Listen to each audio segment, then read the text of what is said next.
Hey everyone, it's Rob at RsIslandCrafts. Welcome to my crazy studio. This is my Whip It Wednesday video where I show you all the crafty things I've been up to in the past week. We are continuing on with our quilt blocks, 6.5-inch churn dash, 12.5-inch churn dash. This is from Friday's tutorial. I created a tag for the Instagram. You can see that right down here at the bottom of the screen. I also put it up on our little community tab here on YouTube. So for those of you that are on Instagram and you want to show the pictures of the blocks, then you'll have that. You can also use the tag on Facebook, or if you're in the RsIslandCrafts Facebook group, you can show them off there. And then during the live stream, we made the scrappy version where we used one color, or I should say two colors, one for the background and one for the churn dash, but we used scraps of them. So you can see by the difference of the lights and the darks and how it changes it. I think if I were to do this kind of looks like it doesn't belong there. So maybe to use all dark colors or all light colors, or some that are more similar in shade, hue, contrast, whatnot. You know, all those painting and color words that I just never quite learned. I just hold fabrics up next to each other and say, do they look good?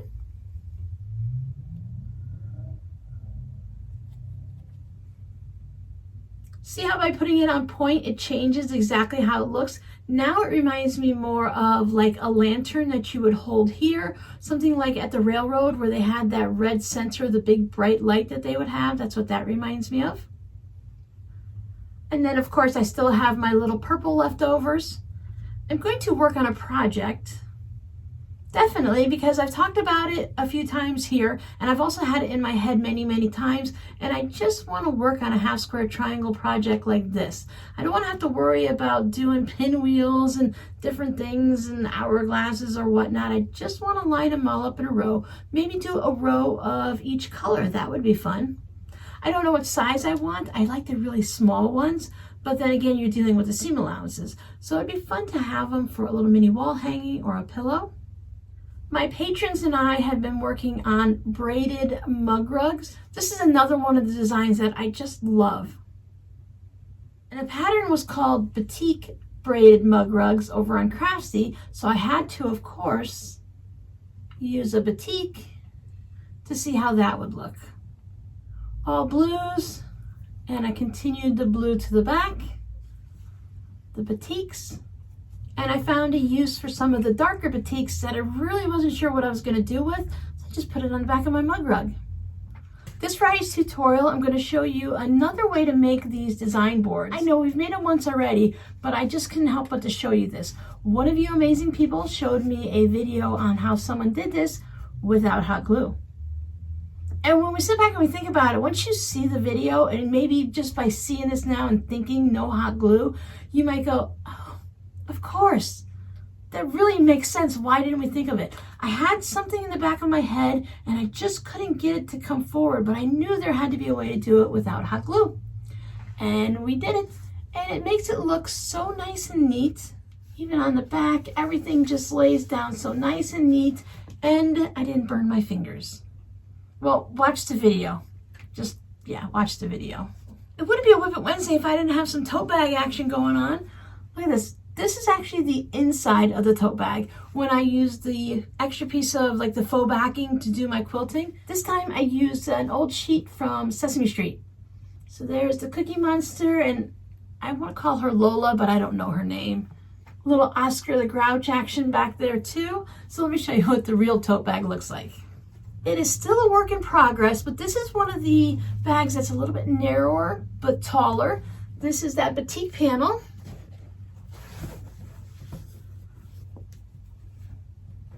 I really wasn't sure what I was going to put on the bottom. I know I wanted a little bit of a darker color just to protect the bottom so dirt doesn't show and everything, but I was leaning towards a blue. But I pulled out this dark green, and while it's not a perfect match, what I do is I lay down my panel and then I lay down my bottom fabric on top just to see how it reacts to both sides. And when I put this dark green down, I thought, you know what? I think that's perfect. I really like it.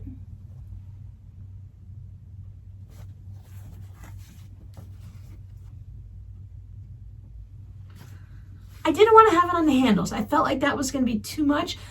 For me, the darkness is heavier, so the heaviness needs to go to the bottom of the bag. So I did use the blue, and I put that up as the handles, and this blue has some dark colors into it and some light blue because it's a batik. Every part of this bag, except for the Sesame Street lining, is in batiks. I'm working on the lining still.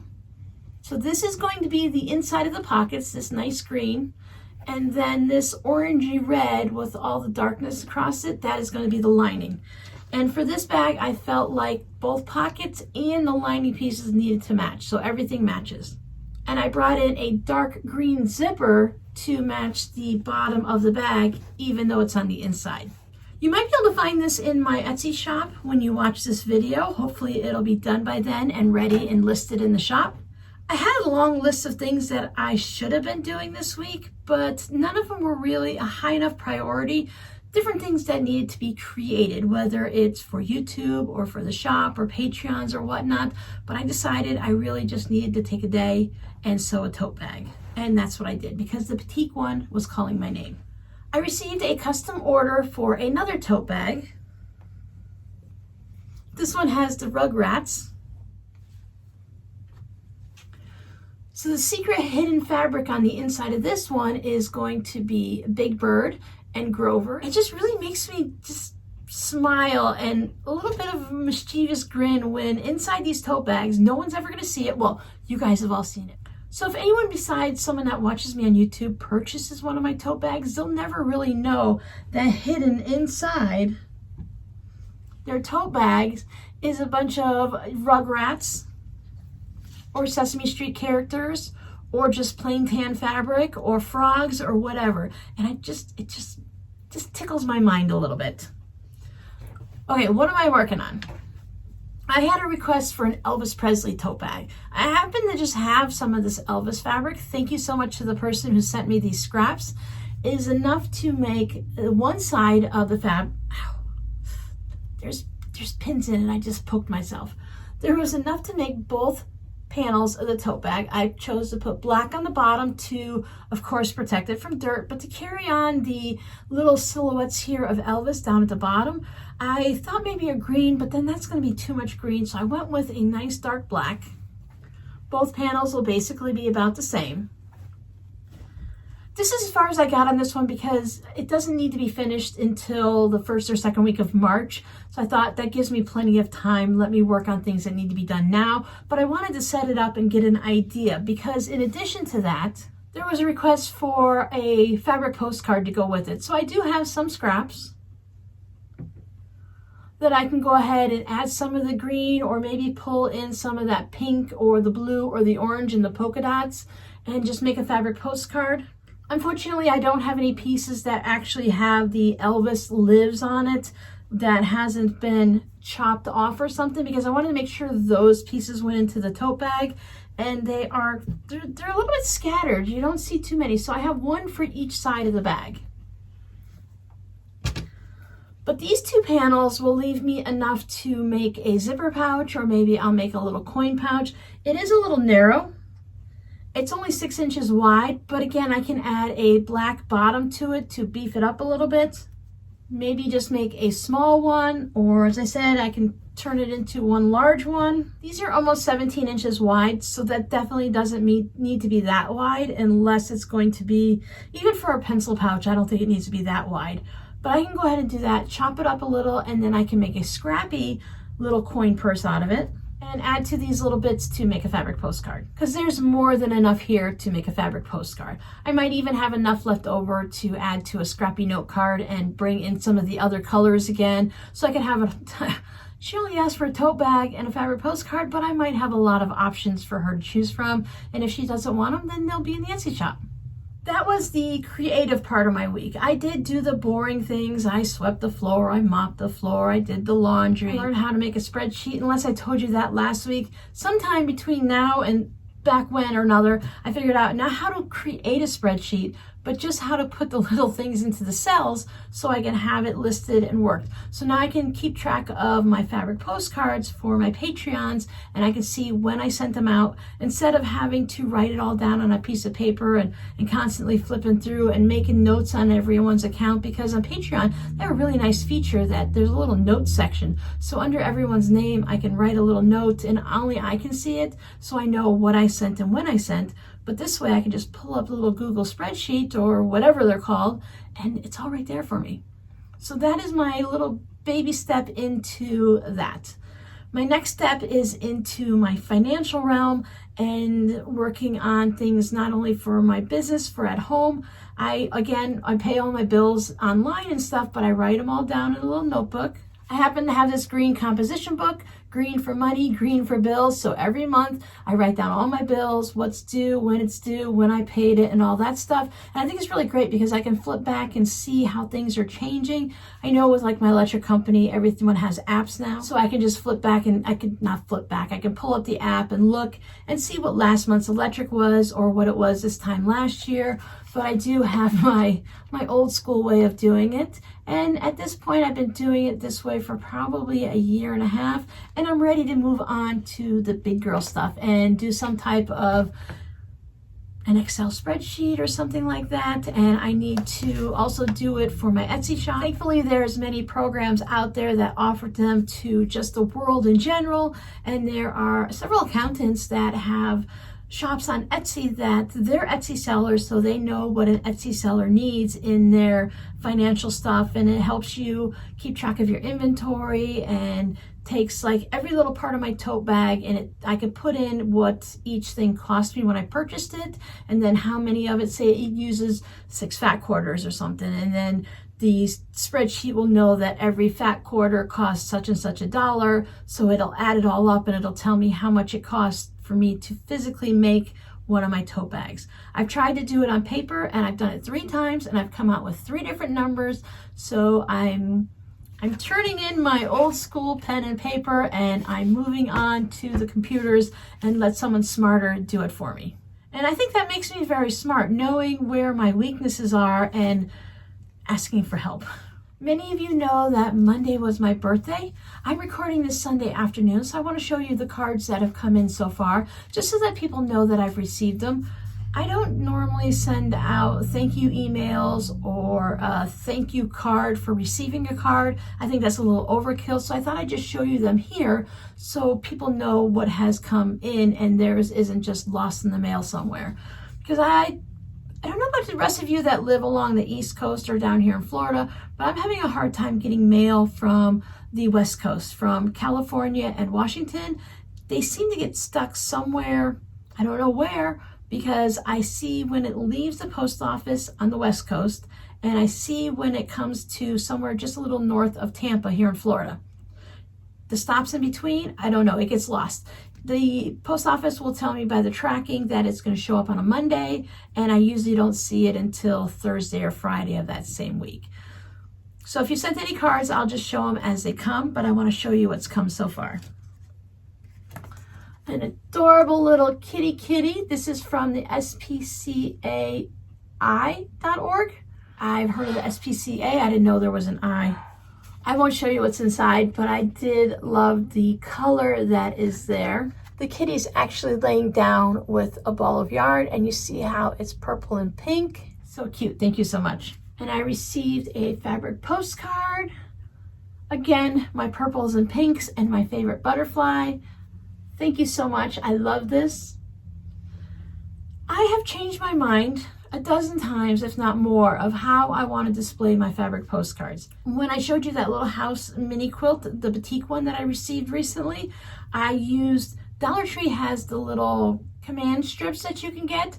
You get, I think, 4 or 6 or something like that in a package for, well, it's $1.25 now. I bought about 10 packages when they were only $1 because I knew that they were going to be strong enough. If they say that all 4 of them will hold up 5 or 6 pounds or something along those lines. So I knew that I could just go ahead and use it to hang up my minis. And I did use the 2 on the house on the top 2 corners, but I want to see if I cut one in half, if I can use half on each corner and then down there, so that I can still only use 2 and save a little money on there and not have to buy a bunch of them, and then just put the 2 on there and cut them into quarters or into halves. I think this is going to work. I'll test it out on the next thing. So I thought maybe I might use those to hang up my fabric postcards.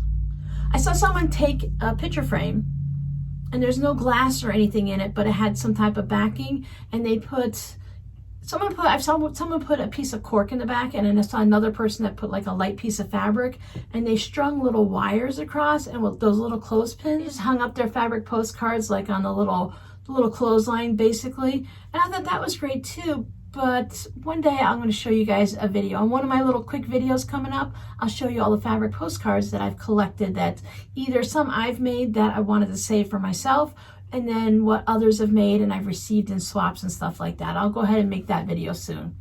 But there's just far too many. I think I'm going to coat my entire hallway with them, just high enough up so the cats don't get them. I just have to decide if I'm going to use those little strips, the little generic command strips to hold it up. They're the ones that have Velcro on it, so that should work really well. And then since they're all basically the same size, if I want, I can take some down and put some new ones up and change it out. We'll see. I wonder if the Velcro, that sticky Velcro, I wonder if that would work. Maybe not the part you put on the wall, because once I take this one off the wall to put another one on, the part of the Velcro will be stuck here and part of it on the wall. So if I get a new one, I can take that sticky Velcro that's be really pretty inexpensive when you get the big rolls. I probably still have some here anyways, and put that on, and it should stick to the back and then stick to the wall, because fabric postcards aren't heavy at all. So those of you who collect these like I do, how do you display them? Right now mine are in a glass bowl, and I don't get to see them. So your code word for today is Elvis. Were you an Elvis fan? Are you still an Elvis fan? My grandmother loved Elvis. I actually remember when he passed away. I think I was about 7 or 8 years old. I was 8 years old because I think it was 1977 that he passed away. And I remember sitting on the stairs past my bedtime while my grandmother was watching his movies or something like that on TV. We had an old fireplace, one of those false ones. It was nice and tall, and it had like that metal top part of it that went with that little spiraling fire down at the bottom.